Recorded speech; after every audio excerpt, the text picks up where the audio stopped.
தேர்தலுக்கு பின் 4300 கோடி ரூபாய் குவித்த 6 கட்சிகள். இந்த பணம் எப்படி வந்தது?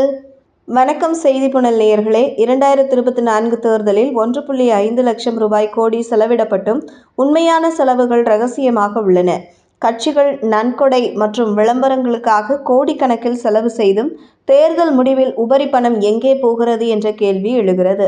2024 மக்களவை தேர்தல் மற்றும் ஆந்திர பிரதேசம், அருணாச்சல பிரதேசம், ஒடிசா, சிக்கிம் ஆகிய மாநிலங்களில் நடந்த 4 சட்டமன்ற தேர்தல்களில் முன் எப்போதும் இல்லாத அளவுக்கு கிட்டத்தட்ட 1.5 லட்சம் கோடி ரூபாய் செலவிடப்பட்டுள்ளது. ஆனாலும் இவ்வளவு பணமும் எங்கே போனது என்ற கேள்வி எழுகிறது. இந்திய தேர்தல் ஆணையம் தேர்தல் செலவினங்களை முழுமையாக வெளியிட வேண்டும் என்று கட்டாயப்படுத்திய போதிலும் உண்மையான புள்ளி விபரங்கள் குறித்து இன்னும் ரகசியம் நீடிக்கிறது. சில கட்சிகள் இணங்கினாலும் முழுமையான தேர்தல் செலவுகள் குறித்த விவரம் பொதுமக்களின் பார்வையில் இருந்து மறைக்கப்பட்டுள்ளது. காமன்வெல்த் மனித உரிமைகள் அமைப்பான CHRI நடத்திய சமீபத்திய ஆய்வு அரசியல் கட்சிகள் தேர்தலுக்காக எவ்வளவு செலவு செய்தன என்று அதிர்ச்சியூட்டும் புள்ளி விபரங்களை வெளியிட்டுள்ளது.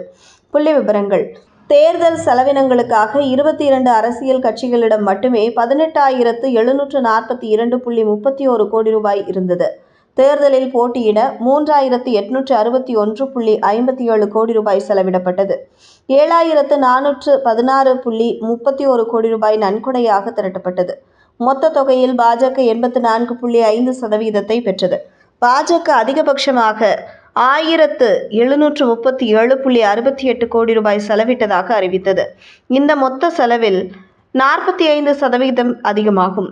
அச்சு, தொலைக்காட்சி மற்றும் டிஜிட்டல் தளங்களை உள்ளடக்கிய ஊடக விளம்பரங்களுக்கு 992.48 கோடி ரூபாய் செலவிடப்பட்டது. சமூக ஊடகங்கள் மற்றும் பிற ஆன்லைன் பிரச்சாரங்களுக்கு 196.23 கோடி ரூபாய் செலவிடப்பட்டது. 7 கட்சிகள் மட்டுமே இத்தகைய செலவுகளை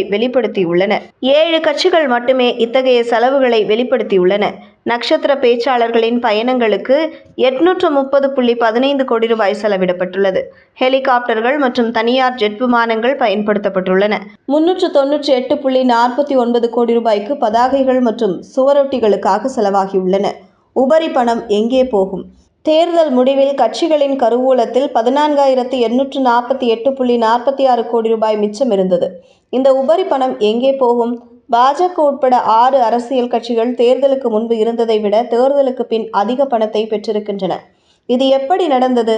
தேர்தலுக்கு பிறகு பாஜக, Telugu Desam, Marxist communist, LJP, Sikkim ஜனநாயக கட்சி, அகில இந்திய ஐக்கிய ஜனநாயக முன்னணி ஆகிய 6 கட்சிகளிடம் 4,300 கோடி ரூபாய் அதிகமாக நிதி இருப்பது தெரியவந்துள்ளது.